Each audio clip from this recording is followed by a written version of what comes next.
Next video is the next installment for Dancing with the Dark, and we're up to the Cartographer. In 1995, I published a science fiction novel called The Time Ships. This was a sequel to H.G. Wells' classic novel The Time Machine, written in 1895 and researched when Wells was a student at Imperial College London. Wells's book stars a gentleman scientist we know only as a time traveller, based in Richmond. The traveller builds an eponymous time machine in his conservatory and sets off into the future. He returns and treats dinner party guests to a lurid tale of life in the year AD 802701, and then sets off once more into time, never to return. My book takes up the story of what might have become of the time traveller. One of the more charming aspects of Wells's novel is a glimpse he gives us of the evolution of Richmond through time. When researching my sequel, I paid many visits to this beautiful Victorian suburb, trying to see the area through the eyes of Wells and his characters.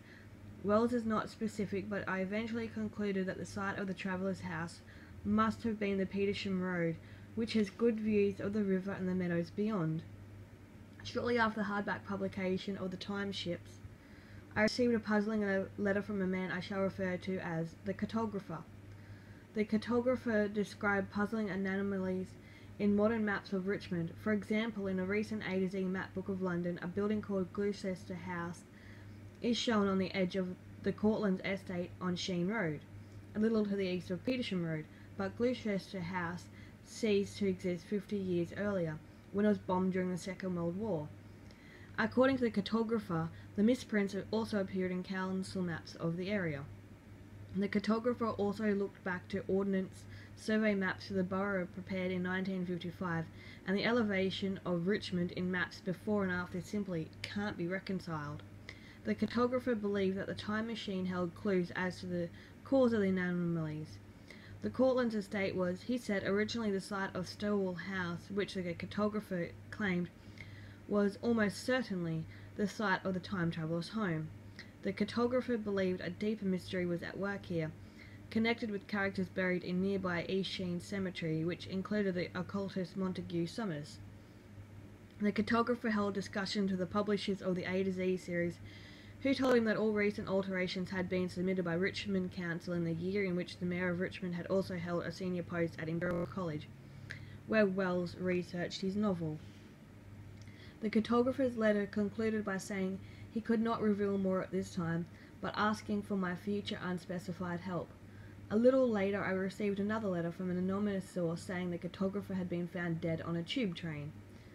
Misprints, or a space-time anomaly, perhaps caused by Victorian time travel experiments. Wells's great book was, we believe, pure fiction, but a lingering air of uncertainty surrounds it. Perhaps this is because of the devices Wells uses to convince us of his story's veracity.